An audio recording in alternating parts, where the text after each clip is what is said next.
We're being joined live by Professor Alon Burstein from California. He's an Israel Institute Fellow and a visiting assistant professor at the Department of Political Science, University of California, Irvine.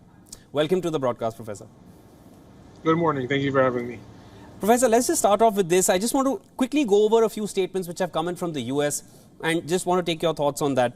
US is arming Israel on one side. They have been aiding in terms of ammunition, and it's not as if Israel's attempt at occupying Gaza or what we're seeing right now, that is any secret. Everyone knows what Israel is sort of gunning for at the moment, and they've already teased and they've already spoken about a ground invasion which is going to happen, and it's about to happen any time. Now, this statement which has come in from the US president, that any attempt to occupy Gaza or move on Gaza will be a big mistake.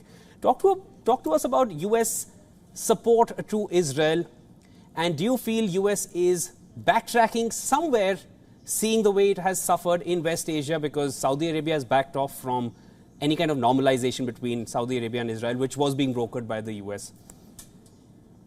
I think it was a poor choice of words on behalf of President Biden's behalf, just because it's unclear exactly that. It's unclear what does he mean by that. Israel has openly stated that it plans to invade the Gaza Strip. There are reports in New York Times that Israel plans to occupy Gaza City in order to depose Hamas political and military infrastructure from the area. I believe that what President Biden meant to say is that reoccupying the Gaza Strip, in the sense of Israel's long-standing occupation since 1967 until 2005, where it had active presence in the Gaza Strip and Israeli settlements in the Gaza Strip, I believe that he meant that that would be a mistake, but it was a poor choice of words exactly because of this confusion. So what are you calling for? It's unclear.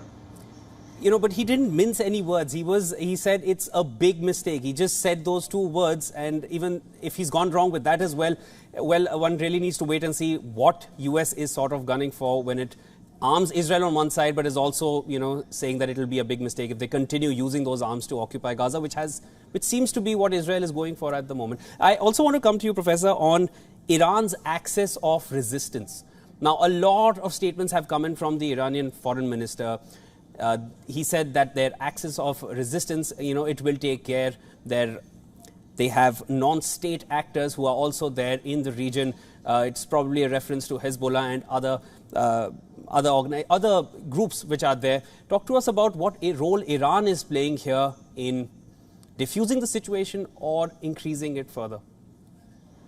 Well, Iran's axis of resistance, or axis of terrorism, or axis of evil, depending on, every government is calling it something different, is made up solely of non-state actors. It is Iran, and then it is Hezbollah, then it is different militias in Iraq and Syria, Hamas and the Palestinian Islamic Jihad, and the Houthi movement in Yemen. All of these are either funded directly by Iran or an actual arm of Iran and armed by it in a very, very, very systematic way.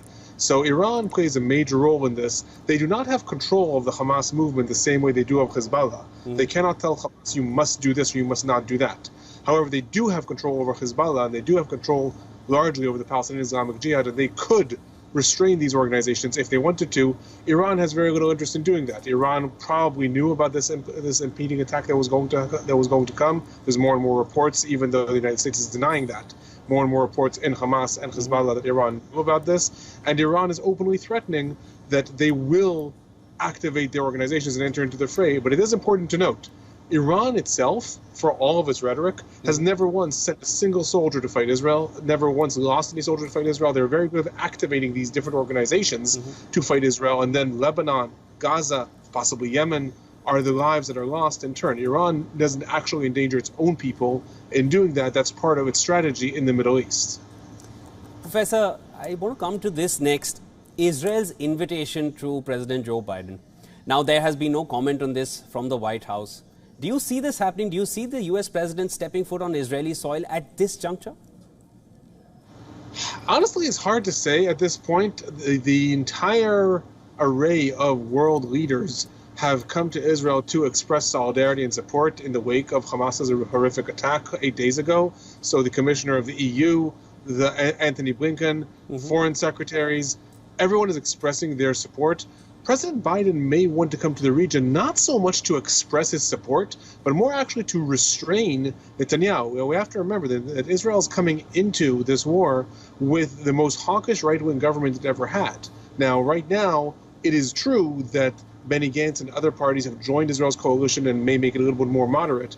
But it's in light of the hawkish government, it's in light of the fact that the Israeli cabinet, at least before the war, was made up of ministers who openly called to reoccupy Gaza and to put settlements back in Gaza. It's in light of that that President Biden made his speech saying, don't reoccupy Gaza and don't put more Israeli settlements there. So he may want to come to the region, I would argue, less to actually show Israel support, more to show, I'm showing you support, but now you have to listen to me. You have to have a head on your shoulders when you go into Gaza. You cannot just go in and think you'll reoccupy it for the next 50 years. That's not going to be a plan with U.S. armaments and U.S. support. Thank you, Professor, for all your inputs. And one can only hope that once the U.S. president is there on Israeli soil, the choice of words remains correct. Thank you so much for joining in on the broadcast. Thank you. Have a good day.